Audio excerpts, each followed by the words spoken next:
So welcome to my channel, and on this channel we talk about music, politics, art, and everything in between, really. Apparently adorable, sexy, okay, and witty. So hi guys, welcome back to my channel. Now today we're going to be talking about politics, Zambian politics to be specific. And what I'm going to do is I'm just going to touch this on surface level, and then I'm going to leave a link in my description box to another YouTube channel that basically went a little bit in detail about what I'm going to talk about, the Constitution Amendment. Okay, so you please, if you have time, go ahead, follow that channel and watch what the person put up. I think the person, he or she, did a very good job at summarizing some of the things that were amended in the Constitution. So the Constitution, the Zambian government decided to change the Constitution, and in short, they decided to change it to fit them, basically, to make it better for them, so that they can get away with many things that they cannot get away with. They want to change, like, people used to choose who they wanted to be mayor, but now they want to change it so that they get to choose who is mayor, because they have seen that people now are choosing based on the work that the person is doing. And I think they're doing this because there's a Kitwe mayor who is really working hard and trying to get his, basically getting his city together. And many people are comparing him to the Lusaka mayor, who happens to be part of the PF. And they're just like, okay, the PF Lusaka mayor is not. I did a video about him, Miles Sampa, and he is just, he's doing nothing. He likes being in the news for useless stuff, basically. He's not working. But so I think they're trying to change that so that, I don't know, it benefits them, I guess. So we're just going back, like the laws that they have changed and are trying to change, and I think they're going to pass because the party in power, the PF, has many members, like has more members in the parliament. So probably this will pass. It's going to take Zambia. Zambia is already like what, 60 years behind, the developed world. We are like in this, I don't know, we're just like behind. So please pay particular attention to this video that I'm gonna, the link, please watch it. It's just horrible. I specifically picked on the mayoral part because that's what stood out for me.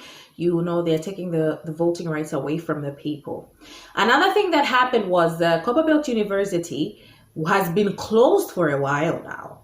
And it was closed because the students wanted something better for themselves. They were like, this is not working. The students protested, and they were like, basically their democratic right, and say, you know what, guys, we want something better for ourselves. You said you're going to do this, you're not doing it. So they protested. And the Minister of Higher Education decided, you know what, we're just going to close this university down. We don't know when we're going to open it, but we're going to close it down. And they did close it down. So it's been closed. As I make this video, the university is still closed on the Copperbelt. Push back a few days ago, the president of the Republic of Zambia, well aware that there's a university which is closed, okay, gets his doctorate from another university, which he closes and opens.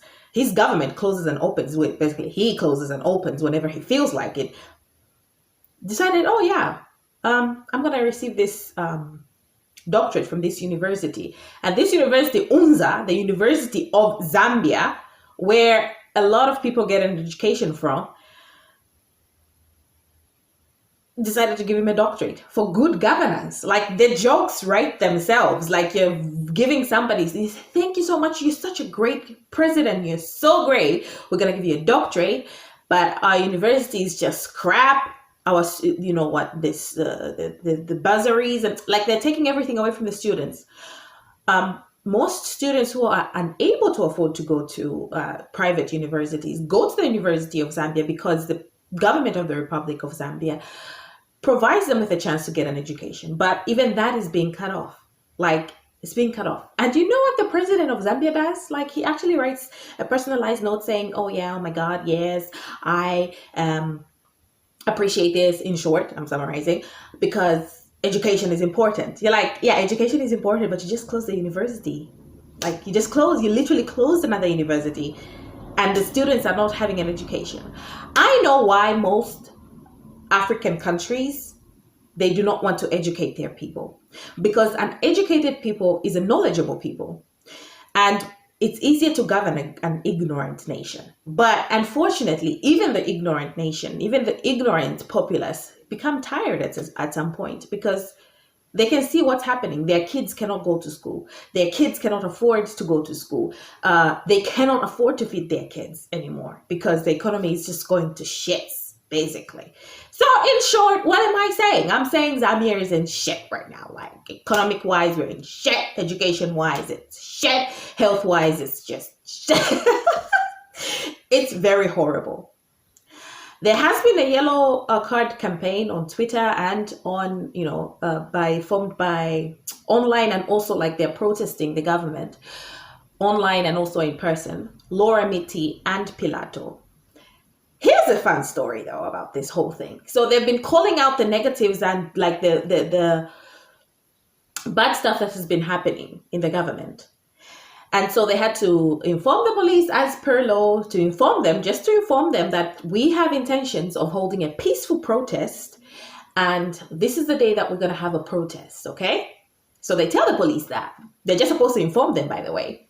The police write to them and tell them, no, you cannot do this protest because we don't have enough manpower to provide security for you. So, yeah, that's what they wrote.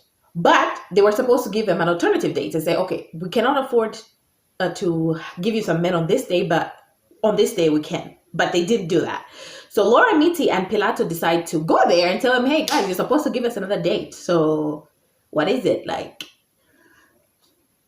apparently they waited for a few, they delays. Man, it's just shit. So then they were like, okay, then we're just going to go ahead with the protest anyway. And then, I shit you not, the police said, if you go ahead with this protest, the full force of the law is going to come for you guys. Like, okay, so where are the guys going to come from? I thought you said you don't have...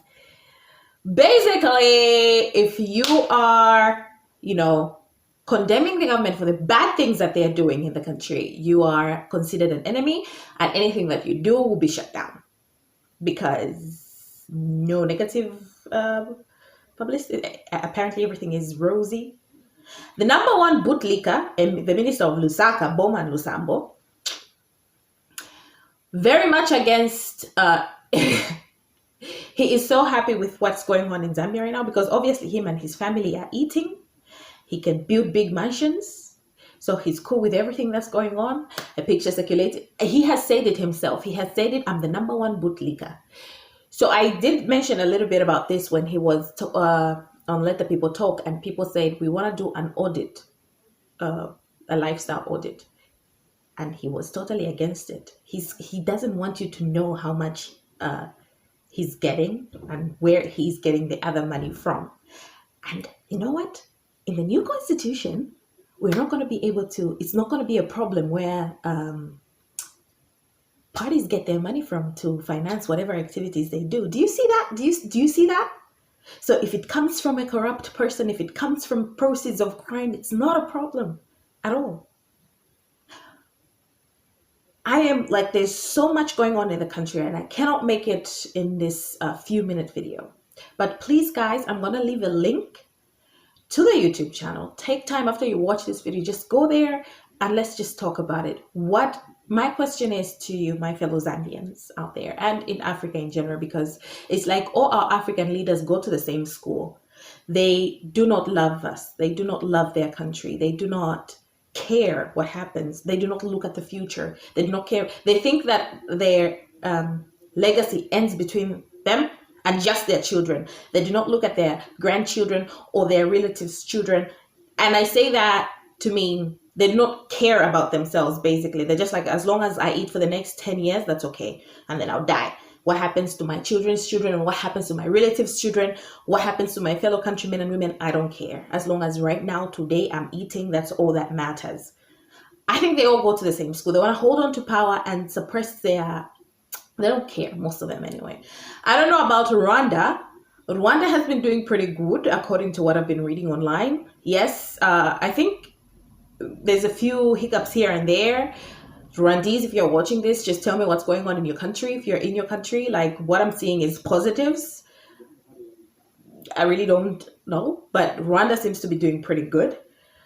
But Zimbabwe, Zambia, and just Nigeria, it's just horrible. Like the governance is like they don't love us.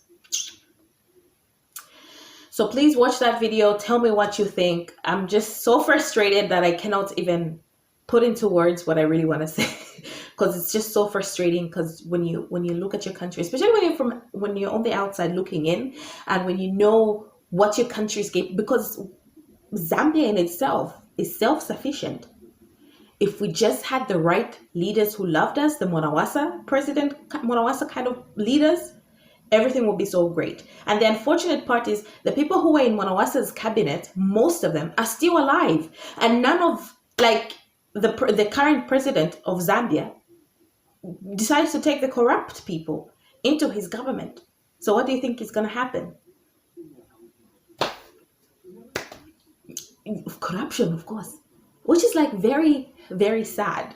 Like, you guys, I can go on and on and on and on and on, but all I am here to tell you is please watch the video, and it just has a summary of really what's going on in Zambia right now, based on the constitution, the corruption.